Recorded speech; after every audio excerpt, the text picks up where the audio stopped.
Hi everyone, it's Miss Hendrix here. I'm going to start something new today. I am going to read a chapter book, and I will read 2 chapters a day and post them so that you can listen to this book over the next few days. The title of the book is Summer Reading is Killing Me. It is in a series called the Time Warp Trio series, and it is written by a man named Jon Scieszka, who I always think I pronounce his last name wrong. Here's a picture of the cover. Now, I thought this book would be kind of a fun book to read because even though it's not summer, you're out of school and hopefully you're doing a lot of reading for your classes, and I thought this would be kind of a fun way to share some reading.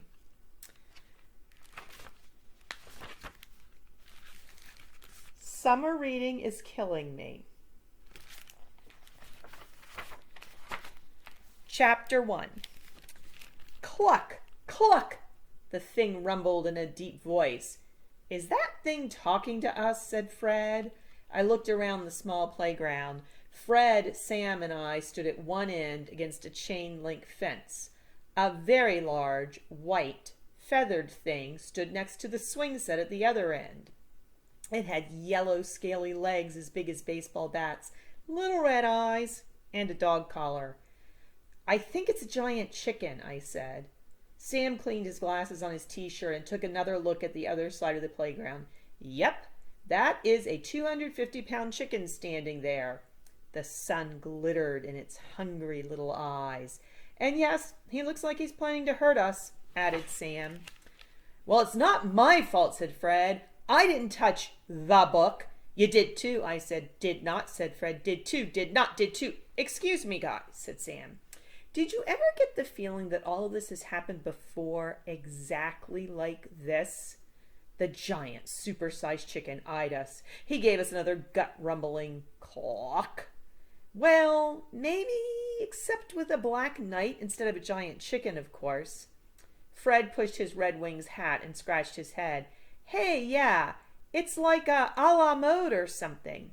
The chicken pecked the ground hungrily with jackhammer blows of its beak. You mean deja vu, said Sam, backing up against the fence. And Joe, isn't this right about when you should do some magic trick and get us out of here? I stood there, stunned, looking at a giant white chicken on a city playground. The swing set, the slide, the gravel, even the impossible chicken. Sam was right. Everything did look familiar, but not really familiar. I couldn't put my finger on it. Joe, said Sam, elbowing me in the ribs while keeping his eye on the hungry chicken. The magic trick? It's like I've been here before, but I haven't really been here before, I said. The monster bird twisted its head. It looked us over with one eye, then the other. Well, thank you for sharing your feelings, said Sam.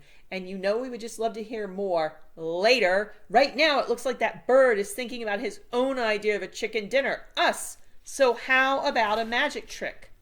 The killer fowl started bobbing and walking toward us. Fred bounced his fist off the top of my head. Yeah, come on, Joe. You are the worst magician I've ever known. Your book got us into this.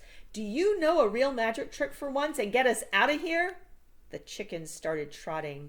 I racked my brain. There was no way I was going to try the classic abracadabra or hocus pocus magic words to stop a charging chicken.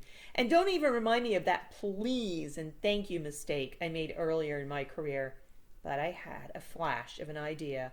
I thought it could work. It just might work. So I gave it a try. Why did the chicken cross the road? I yelled. The chicken only flapped its wings and ran faster. I cupped my hands like a megaphone and yelled punchlines.